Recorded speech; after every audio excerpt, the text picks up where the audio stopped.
Santo anjo do Senhor, meu zeloso guardador, se a ti me confiou a piedade divina, sempre me rege, guarde, governe, ilumine. Amém. Olá, irmãos em Cristo. Que alegria estarmos juntos aqui mais uma vez para partilharmos a palavra de Deus. Iniciemos colocando tudo nas mãos do Pai. Em nome do Pai, do Filho e do Espírito Santo. Amém. Senhor Jesus, eu te suplico nesta hora que o teu Santo Espírito me conduza nessa meditação e abra os corações dos meus irmãos para que possam acolher a tua santa palavra, Jesus. Retira de nós todos os conceitos humanos e que a nossa razão limitada se submeta aos teus mistérios e à tua graça. Em nome do Pai, do Filho e do Espírito Santo. Amém. E a palavra que o Senhor nos dá hoje é Apocalipse 3. Iniciaremos a partir do versículo 7. Ao anjo da igreja que está em Filadélfia, escreve: Assim fala o santo, o verdadeiro, que tem a chave de Davi, aquele que abre e ninguém fecha, e que fecha e ninguém abre. Conheço a tua conduta. Vê, eu abri à tua frente uma porta e ninguém a poderá fechar. Pois tua força é pequena, mas guardaste a minha palavra e não renegaste o meu nome.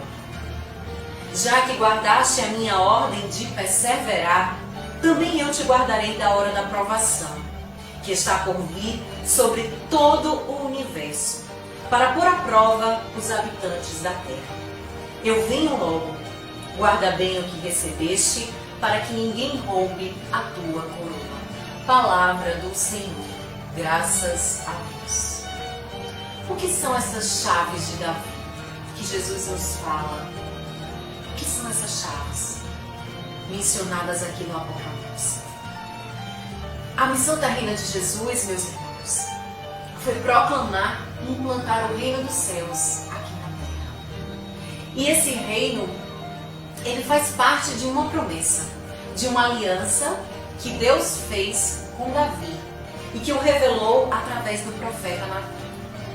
Em 2 Samuel, no capítulo 7, o Senhor revelou a Davi essa aliança da seguinte forma: Agora, pois, dirás a meu servo Davi: Assim fala o Senhor dos Exércitos, fui eu que te tirei do pastoreio, do meio das ovelhas, para que fosses o príncipe do meu povo, Israel.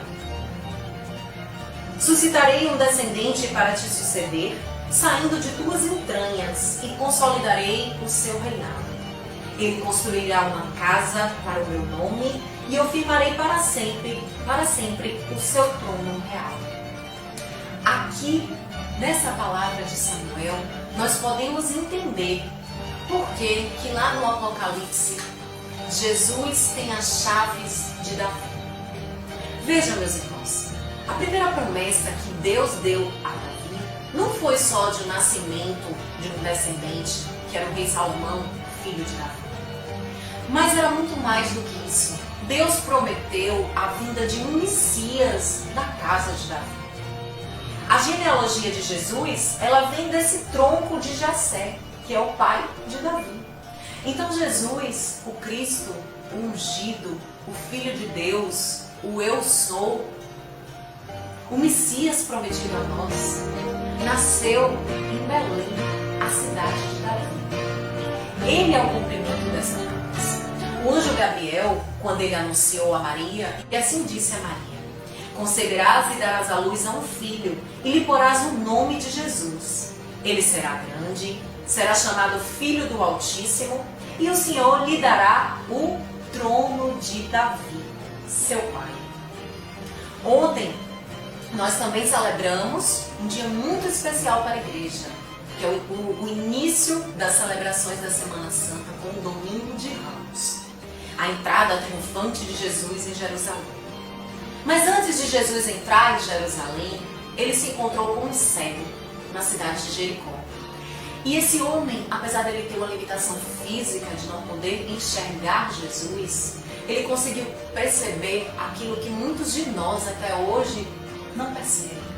que Jesus é o Messias prometido. E é tanto que ele clama a Jesus: Jesus, filho de Davi, tem compaixão de nós. E em seguida, Jesus entra em Jerusalém e também é aclamado pelo povo, como nós vimos ontem. As pessoas que estavam em Jerusalém olhavam para Jesus e gritavam Hosana. Hosana, que é aramaico, significa salva-nos, Senhor. Então elas diziam Hosana ao filho de Davi. O que bendito o que vem em nome do Senhor.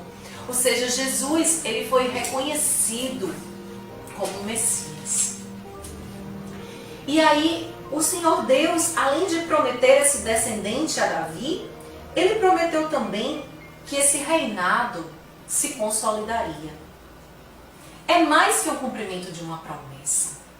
Porque Jesus, o que ele fez conosco, foi uma nova e eterna aliança, comprada pelo preço do seu santíssimo sangue. Em Jesus, essa descendência de Davi tornou-se eterna, porque o filho de Davi, ele governa até hoje e para sempre governará sobre todas as nações. E por fim, meus irmãos, ainda aqui em Samuel, Deus disse a Davi que o seu descendente construiria uma casa para o nome de Deus. Essa casa, de fato, o filho de Davi, que é o rei Salomão, ele construiu o templo de Jerusalém. Mas essa promessa aqui, ela ultrapassa as coisas materiais. Porque Deus, ele falava muito mais do que do templo de Jerusalém. O que ele estava prometendo aqui é a igreja. Porque o reino dos céus, ele foi já plantado aqui na terra por Jesus. E a semente desse reino é a Santa Igreja. Ela nasceu do coração transpassado de Jesus.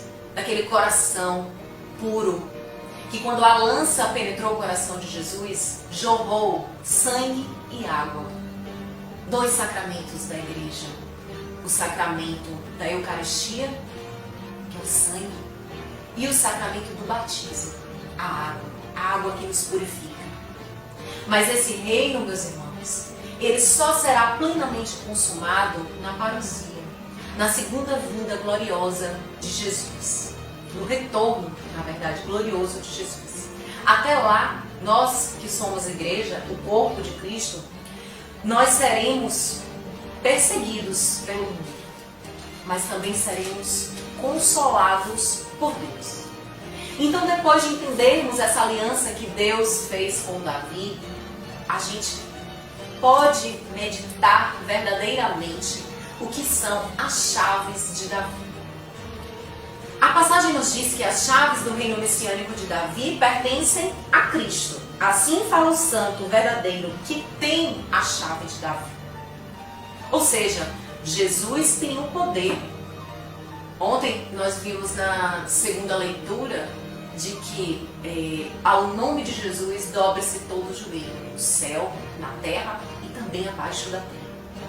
E quando nós rezamos o credo, nós dizemos que Deus Pai, Ele é todo-poderoso. E Ele é também Criador do céu e da terra. Então, meus irmãos, Deus pode tudo. Eu repito, Deus pode tudo. Ele é o Senhor do universo. Ele é o Senhor do mundo. Ele é o Senhor da história, da minha história, da sua história. Ele governa todos os corações. Ele tem todos os acontecimentos controlados segundo a sua vontade. E Ele dispõe da sua obra como lhe agrada. Em Jeremias 27, a palavra nos diz assim: fui eu que fiz, com grande poder e braço firme, a terra, o ser humano e os animais que vivem na terra. E eu a entrego a quem me parece melhor. Deus criou tudo do nada. E do nada aqui significa que Ele não precisou de nenhuma matéria além dele para criar o mundo. Ele criou tudo por sua palavra, pelo Verbo. Ele criou tudo por Cristo, com Cristo e para Cristo. E Ele recriou esse mesmo mundo com a entrega de Cristo, o Verbo encarnado na cruz. E Deus, então, meus irmãos, é isso que nós precisamos ter consciência com essa palavra, que Deus não perdeu o controle do mundo. Nesses tempos difíceis, a gente percebe esse silêncio de Deus e muitas vezes nós podemos correr o risco de questionarmos se Deus tem mesmo o controle de tudo. Porque se Ele é bom, se Ele é misericordioso e tem o controle de tudo, por que esse silêncio? E aí o catecismo é quem nos ensina. Ele diz que o silêncio de Deus é um chamado ao crescimento da nossa fé. Olha que lindo. A fé em Deus pode ser posta à prova pela experiência do mal e do sofrimento, como nós estamos passando. Por vezes, Deus pode parecer ausente e incapaz de impedir o mal. Nossa fé e nossa esperança precisam ser consolidadas na convicção de que nada é impossível a Deus. Repita junto comigo, até que sua alma se convença dessa verdade. Nada é impossível a Deus. E porque as chaves do reino pertencem a Jesus, e porque Ele tem esse poder em suas mãos, o que Ele abrir, meus irmãos, ninguém fecha. E o que Ele fechar, ninguém abre. O que Deus faz, ninguém pode desfazer. E aquilo que Deus desfaz, ninguém pode refazer. Porque as chaves do reino estão nas mãos de Jesus. E aqui, com a licença dos mestres da língua portuguesa, eu tomo a iniciativa de chamar vocês a observarem o que a palavra ninguém significa. Ninguém é um pronome indefinido. E ele envolve todos. Ele alcança qualquer ser vivo. Inclusive esse ser inconveniente chamado coronavírus, o novo coronavírus. Ele também está sob o poder de Deus. Porque ele é uma criatura. Ele é uma criatura. Ele pertence a Deus. Então ele não escapa das mãos, não escapa das chaves que estão nas mãos de Jesus. E eu tenho mais uma boa notícia para vocês, meus irmãos. Jesus deu essas chaves do reino, essas chaves do céu a Pedro. De maneira que tudo que Pedro, ele fez essa promessa, que tudo que Pedro ligasse na terra seria ligado no céu. E o que Pedro desligasse na terra também seria desligado no céu. Ou seja, o poder para administrar a igreja, essa semente do reino de Deus, está nas mãos de Pedro, a rocha inabalável, cuja missão é defender a fé de todo aquele que se encontra desfalecido e confirmar nela os seus irmãos. Eis aqui a cena que nós vimos no dia 27 de março de 2020. Aquela inesquecível e indescritível bênção, a bênção extraordinária Urbi et Orbi, de Roma para o mundo. Para Roma e para o mundo.